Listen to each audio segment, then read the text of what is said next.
In 1847, the Mormons made Salt Lake City their capital to escape religious persecution. Today, it's not only one of America's fastest-growing cities, but it's also close to world-class ski resorts.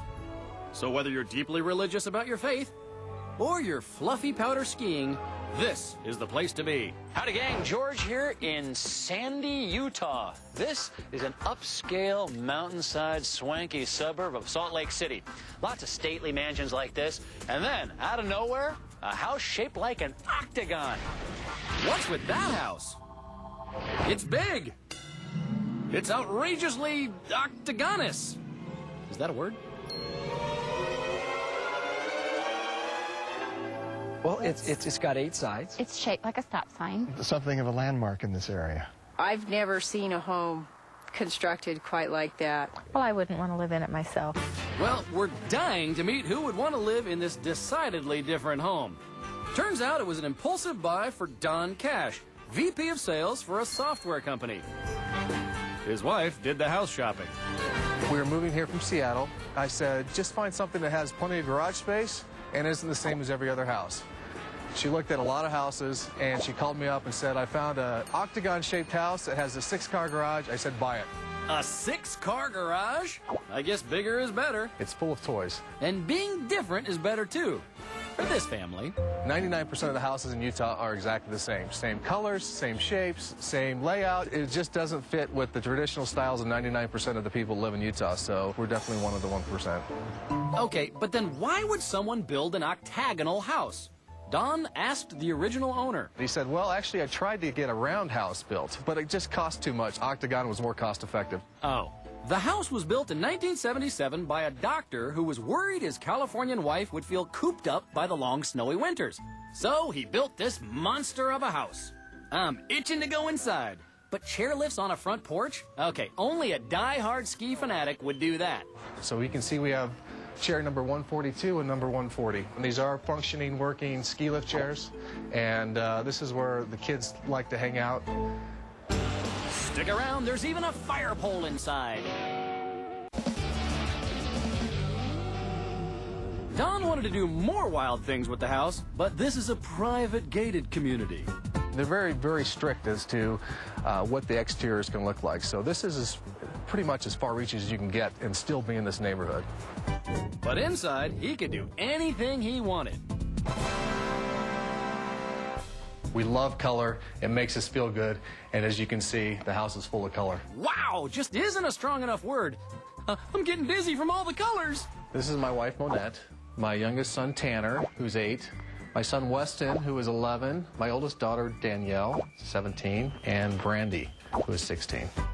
Okay, guys, what's it like living in the Octagon house? Friends always want to go to my house. Hey! One at a time. Usually it's just, oh, I love the colors. I wish my house was like that. But it wasn't always like this. This party pad used to be all 1970s brown and beige. So the laundry room is pretty indicative of what the entire house looked like. If you look at the wallpaper, which was very popular back in the 70s, to a very dark tile throughout the entire house. Dark brown tile everywhere. So this is the last room that we haven't applied our touches to. For some reason, we just like the retro look, so we're going to keep it. And in the center of the house, there's a circular staircase, and all the rooms spin off it on 6 different levels. And in the middle of the octagonal atrium, a giant ficus tree in a horse trough. The kitchen, we went with kind of a retro 50s diner feel with a lot of stainless steel and the red and the black and white tile floor, which is appropriate since we feed the kids like it's a cafe. The kids wanted to give us their own tour. Their favorite room in the house is the attic. Woohoo! Here it is. Boy, surprises never end in this house. It's tropical sunsets forever up here. This is the Hawaiian room. We always play card games and things in here and just hang out with our friends. Yeah, this is another favorite of the friends. Yeah, and no wonder. Would you believe they have a fire pole? It's kid heaven. Oh, it's fast. The girls did their own interior design work. She got the biggest room.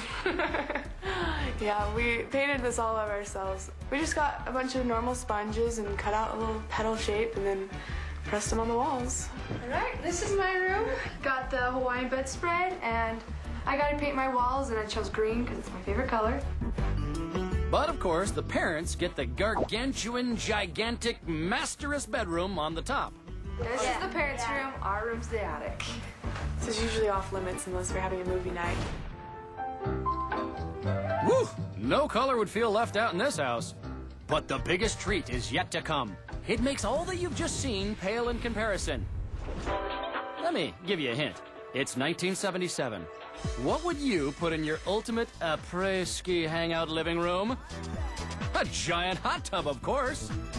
This was definitely the party pad in 1970 with the wet bars over here, the jacuzzi over here. They had a hi-fi sound system, state-of-the-art, reel-to-reel set up in here.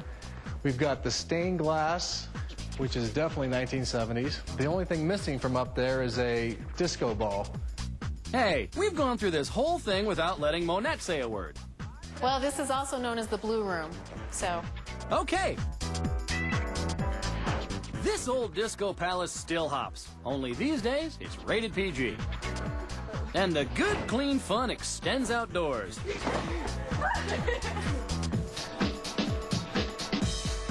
Hey, did you notice? It's an octagonal trampoline. The kids aren't the only ones with toys. Remember that 6-car garage? It was custom built. I chose the colors. I had it completely designed, and it's unlike any motorcycle that you would typically see on the road. Don even had a mini chopper designed for his sons. Way to go, Daddy-yo. I'm pretty sure that the only thing that the neighbors dislike more than the shape of our house is the noise of the toys that I drive over here. For the motorcycle, Oh. we just say, there goes Don. Yeah.